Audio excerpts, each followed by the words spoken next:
Okay, gamers, lock in. This is a big one. This is what I believe is the single best multi-content, no trial gear, one bar build in all of ESO right now. Check out these receipts. The trial boss of St. Lotha's solo challenge for the Immortal tag on the channel, done in under 6 minutes, the fastest on the series by far. No sigil, no death, Veteran Vateshran cleared in under 23 minutes.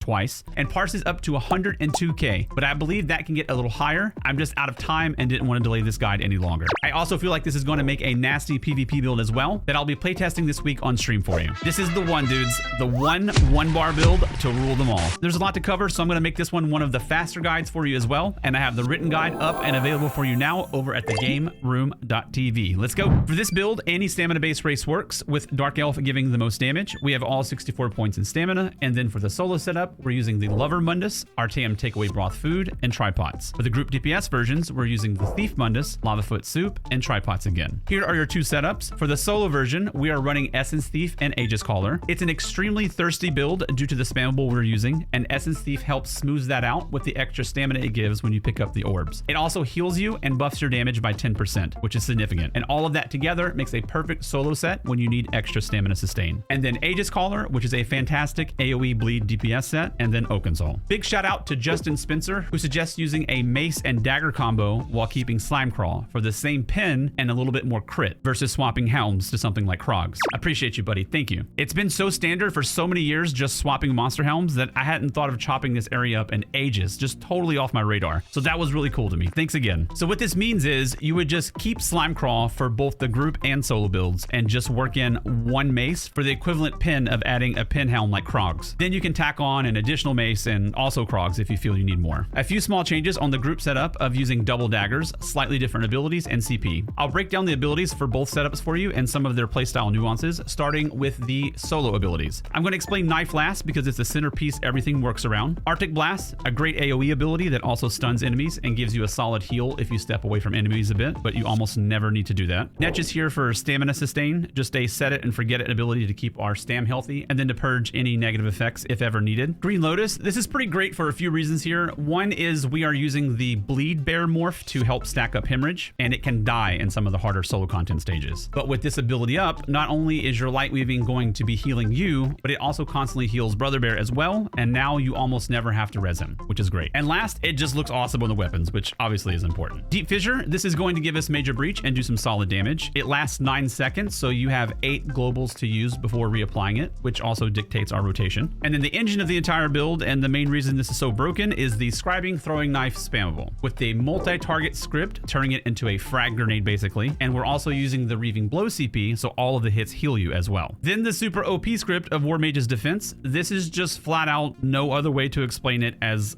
100% overpowered right now. With the Bastion CP, this gives you about 8k in shielding per second when using this. In another video I was using this, I was showing the math compared to the best shielding set in the game of Hexos, and in the same duration of Hexos, this pumps out over 4 times the amount of shielding just from this one script. And then we tack on Lifesteal for the third script. So defensively, when you put all this together, you have almost immortality in most situations just from the shielding when spamming this. And then you have all the Reaving Blows heals, light attack heals from Green Lotus, Essence Thief proc heals, minor lifesteal buff heals every time Deep Fissure pops off from the Bond with Nature Warden passive, and there's nothing you should really ever die to with all of this outside of mechanics. It's kind of crazy, honestly. And then just for good measure, you always have Arctic Blast to burst heal you if you back away from enemies. Rotation is extremely simple. Keep Arctic Blast, Netch, and Lotus rolling. Use Deep Fissure and then 8 knives due to Fissure's 9-second cooldown. You just keep that up, Fissure into 8 knives, refreshing your other abilities in the place of a knife as needed, and use your ultimate on cooldown. When surrounded by tons of enemies, you can also use Arctic Blast to stun them as well if needed. This is a build that when you're in danger, go harder, don't back off. You get healed by pressing your damage buttons. Notice is going to be unnecessary for most things for most people, I think, and I use Predator here in its place for tons of movement speed in places like Veteran Vateshran, and then you also get a pretty solid defensive buff as well. That's it for the solo setup. Super simple to play with the overpowered knob turned up to 11 and ripped off. For the group DPS and parsing setup, a couple of changes here. We'll be using the other morph of Deep Fissure, Sub Assault, and this has a 6-second cooldown. So instead of 8 globals to spare here like the solo setup, now we have 5. We also drop Green Lotus for Winter's Revenge, which is a ground-based AoE that generates solid shield for us. Then if you want want maximum parse damage, we change to bleed script for the knife to keep hemorrhage stacked efficiently, but this is going to be massively overkill for stuff like dungeons. I would still use multi-script there. The damage difference is small for single target, but the multi-script is huge for AoE damage, which is most of what dungeons typically are. Then a pretty big second script change here to Warrior's Opportunity, which gives us 8% more martial damage. And then lifesteal again never hurts as a third script. For practicing a parse, it's slightly quirky with stamina. For the opener, stand away from the dummy with your bear, use Potion, Netch, and Arctic Blast, then sub-assault and start moving towards the dummy using ultimate, sending your bear in with you, then start light weaving with Winter's Revenge and 3 knives. From there, the entire parse until you're done is sub-assault followed by 5 knives, refreshing Blast, Netch, and Revenge as they expire in place of a knife spot, and use ulti on cooldown. Never break the pattern of sub-assault followed by 5 abilities. Just repeat that over and over again. The quirky part is stamina sustain. Make sure you're taking your synergies ASAP, keep potions rolling, and then what I did once my stamina was below like 50% or so, I would just work in an extra Arctic Blast in the 6-button cycle. Just anywhere, it doesn't have to be rigid. I would just kind of do it randomly to take the edge off here and there, and even sometimes twice in a 6-button cycle. It's not very difficult, just feel it out. Alternatively, if you don't want to deal with that at all, you can change 1 jewelry enchant to stam recovery and that problem's gone. But it's like 2 to 3k less DPS, something like that. It's still just under 100k DPS without the need to juggle stam at all. So if you want max DPS, juggle a bit. If you don't, just cut that out. This is also why I think this can get to 104 to 105k or so if you work this out to an exact science, which I just don't have time for right now. I'm content with all the things this build is bringing to the table and parsing at 102, especially with no trial gear. And that's it, gamers. This one is just ridiculous, and I think it's going to open the doors for a lot of players who need a little help. That, and it's just fun to play. I'll leave you with some gameplay so you can see it in action. If you enjoyed the video or learned something today, consider subscribing. I appreciate you. Let me know if you have any questions. I'll see if I can help you out. Thank you so much for watching and all the support on the channel, and have a wonderful day.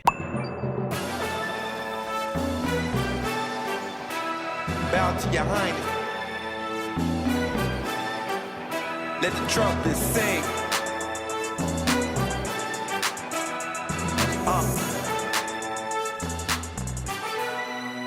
The king is back.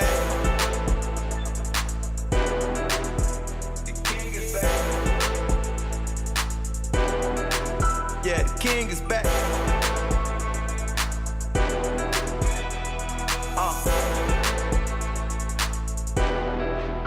Tell them all kiss the ring, championship ring. And I did it with the team. Shout out to the team. Tell them all kiss the ring.